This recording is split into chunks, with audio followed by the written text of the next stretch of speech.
justamente falando da hora da morte, né? O senhor agora há pouco falou da questão dos estigmas, que na hora da morte o Padre Pio já estava livre delas. Sim. Me parece que uma das suas filhas espirituais, né? Porque o Padre Pio levava muito a sério essa ideia de filho espiritual, né? Correspondia por cartas para quem estava distante, outros de maneira pessoal, e uma terceira via ainda, de maneira extraordinária, também se comunicava, né? Já que, em muitas ocasiões, parece que o tempo e o espaço não funcionava para o Padre Pio, ele estava além disso, né? São muitos exemplos. Um que eu me lembrei agora, né? Num livro de um jornalista famoso que escreveu a biografia do Padre Pio.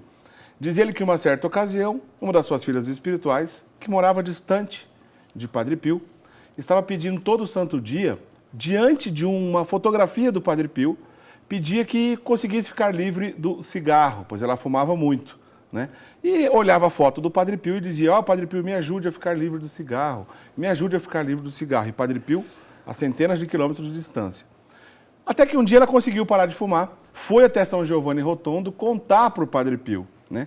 E quando ele chegou lá, ele foi correndo contar para o Padre Pio: olha, eu consegui ficar livre do cigarro. E o Padre Pio responde: também, todo santo dia você me pedia isso, eu já não aguentava mais. Que bom que você ficou livre do cigarro. Quer dizer, bastava rezar diante da foto e ele estava ouvindo a quilômetros de distância, né? Para lembrar de mais um desses episódios extraordinários na vida do Padre Pio. Então, ele levava muito a sério essa questão das suas filhas espirituais.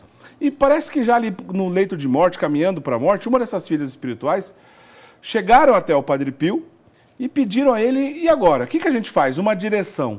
E se ele levava a sério justamente isso, ele podia dar uma aula, né, para elas. E o que ele respondeu para essa filha espiritual que pediu ajuda nessa hora que o próprio Padre Pio já estava a caminho do leito de morte? Respondeu com esta frase: minha filha, o rosário. Reza o rosário todos os dias. Curto e grosso. Pronto. Deu a resposta mais bela que podia, curta e muito profunda. Não esqueçamos que nasceu logo, por iniciativa dele, grupos de oração com o nome de Padre Pio, presentes hoje em todos os países do mundo, onde se procura, até do ponto de vista leigo, viver a espiritualidade e o carisma de Padre Pio. Padre Pio se tornou famoso na sua época também para ajudar a aliviar o sofrimento das pessoas, construindo inclusive ao lado do convento um grandioso hospital que é chamado em língua italiana Casa Sollievo della Sofferenza, Casa Alívio do Sofrimento, onde até está sempre lotado aquele hospital com os recursos mais sofisticados do mundo inteiro, porque Padre Pio, como Jesus e como Nossa Senhora também, sempre tiveram uma preferência no atendimento às pessoas que não passam bem. Por isso é rezar todos os dias para os doentes e invocar para esta finalidade a intercessão de Nossa Senhora. Por isso, né, quem me conhece sabe que o Padre Guido, toda vez que celebra a Santa Missa, antes da oração final, costumo sempre rezar com os fiéis uma Ave Maria para os nossos irmãos doentes. Entendeu?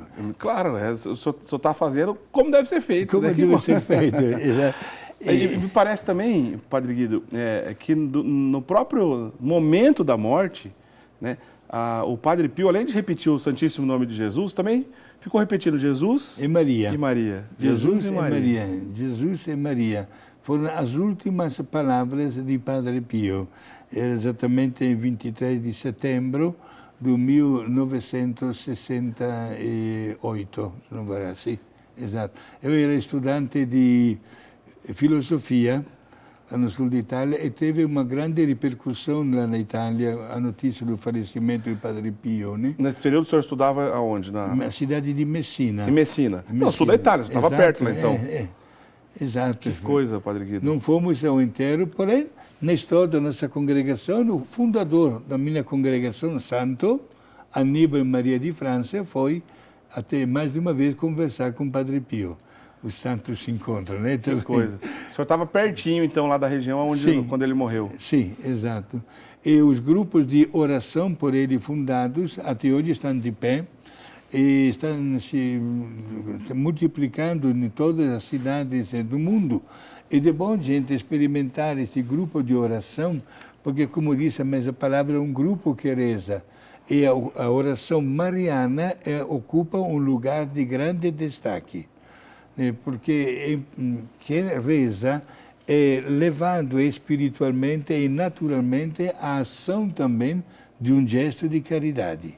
Padre Pio deixava de lado de olhar pelo relógio quando se tratava de atender uma pessoa, mesmo até em plena noite. Não poupava energias e nem media esforço, que nem que dava a este homem a capacidade de enfrentar um ritmo não comum, inclusive, volto a repetir, com uma doença não das melhores, com uma saúde não das melhores, né? Doente como ele estava, quando tinha aquela boa vontade de ver que aquela pessoa estava mesmo precisando da presença dele. Interessante, quando você estava citando aquela pessoa que fez uma oração diante de uma fotografia do Padre Pio, né?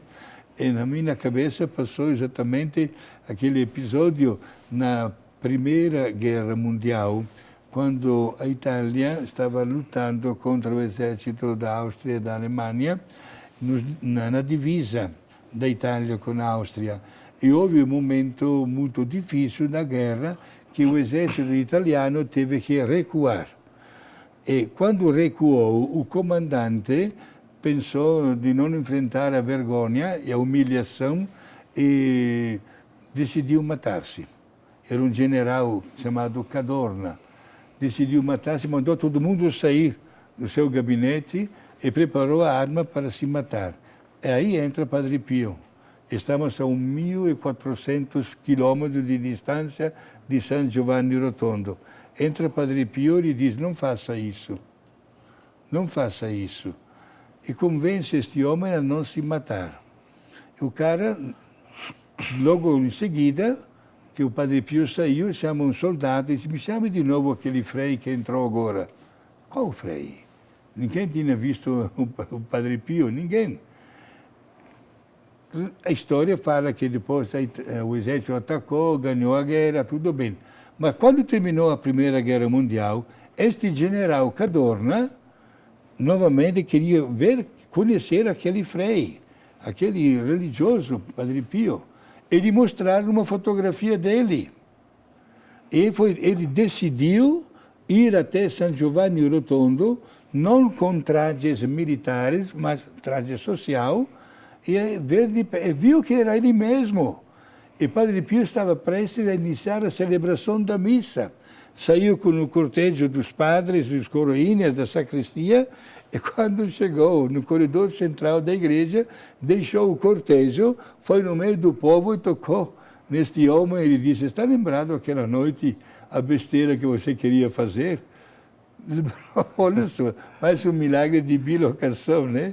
Essas histórias do Padre Pio são belíssimas. Belíssimas.